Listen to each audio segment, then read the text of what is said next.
Top 3 Gun Systems Part 2.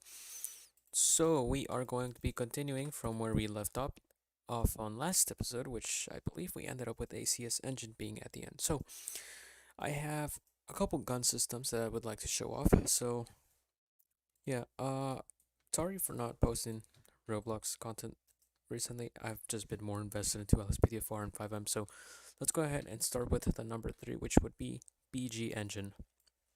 So let's again start with the complexity of setting the system up. So again, we got everything in folders, so that's a 10 out of 10 for being so neatly organized. So everything in workspace, inside of the workspace folder, will go in workspace. Everything inside of the starter GUI folder will go into starter GUI, of course. Everything inside of starter character scripts will go in the designated place, which would be into starter player, starter character scripts, just like this. Everything into server script service goes into SSS. Everything in replicated storage goes into replicated storage, and then you could just get rid of the folder since we won't be using it. So, one very special thing about this gun system, you're only limited to one gun. This is because this gun system was basically made for a single player game, not really, multiplayer, or it could be multiplayer, but as you can see, you instantly spawn with the gun. You cannot unequip the gun. So it's basically like a campaign mode type gun system, if you guys know what I mean.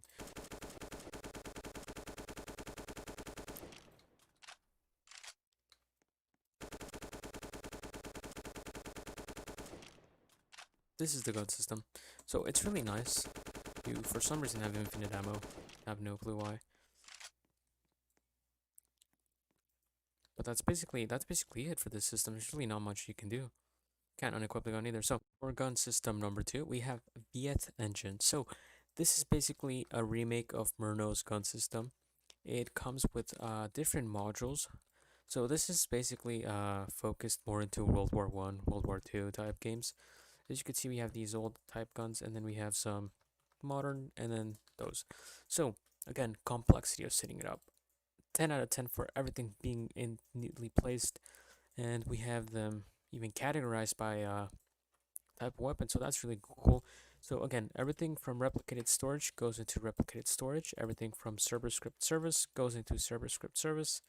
I did not mean to open the anti-exploit thing. Actually, yeah, just making sure this isn't a... You know what? That might be a virus. I'm not even sure. Anyways, everything from storage GUI goes into starter GUI. Then everything from weapons, I'm just going to select all of these individually. Just like this. And move them into starter pack. And then we could just get rid of the folder once we're done. And then we click play here, and then your gun system is automatically set up, and then you could just edit it to however you want. This gun system is basically just Murno, but it's remade. I need to turn off my shift lock because it is annoying as fuck.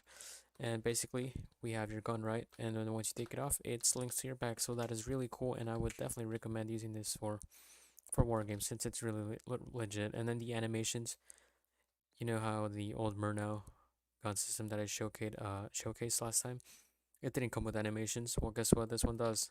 Check it out. Comes with animations. You can aim and fire. Aim and fire. So that's a really cool thing about the system. And finally, the moment you have all been waiting for would be gun system number 1, which is Carbon Engine. This I saw in the comments and I was like, oh hey, Carbon Engine, that sounds like a cool name. So I searched it up and I really liked this gun system. I would really recommend it if you guys are making some type of milsim game. So complexity to set up, it is really not that hard. You just gotta drag everything where it's supposed to go and you're already set up. Then you have carbon values. I believe this is where you would edit most of the stuff. We have crew length, equipped, kills. I think this is just for in-game, so you don't really need to touch it. Then you have the sort of GUI, and it would go in here. And then it has all these modules which will load.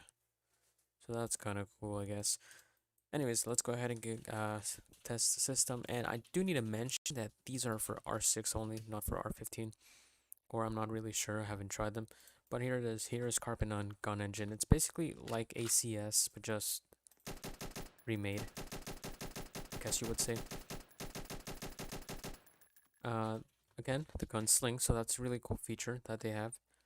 AK-105 will load for some reason. We have a honey badger. So if you guys are making a milsip type game, I would definitely recommend getting this gun pack, as it is the most realistic one I have found on the internet for a while now. Let's go ahead and just test these other weapons to see what they're like. We have an RPG. Whoa. Oh, I can't shoot it. Okay, cool. Then we have an M9, M4A1,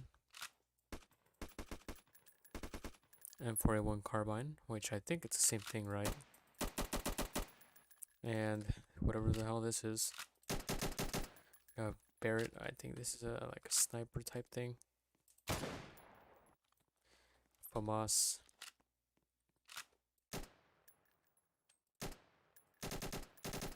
And yeah, that basically holy shit. That basically covers our you know, the top 3 gun systems part 2. There really isn't much to add. These are if I were you, if you were making a roleplay game, I'd definitely recommend Warbound or ACS. If you're making any other type of war game, like single player campaign, then I would recommend any other of the gun systems I just showed, because these are really cool. And yeah, that will be it for this video. Thank you guys for watching. I will see you guys in the next one.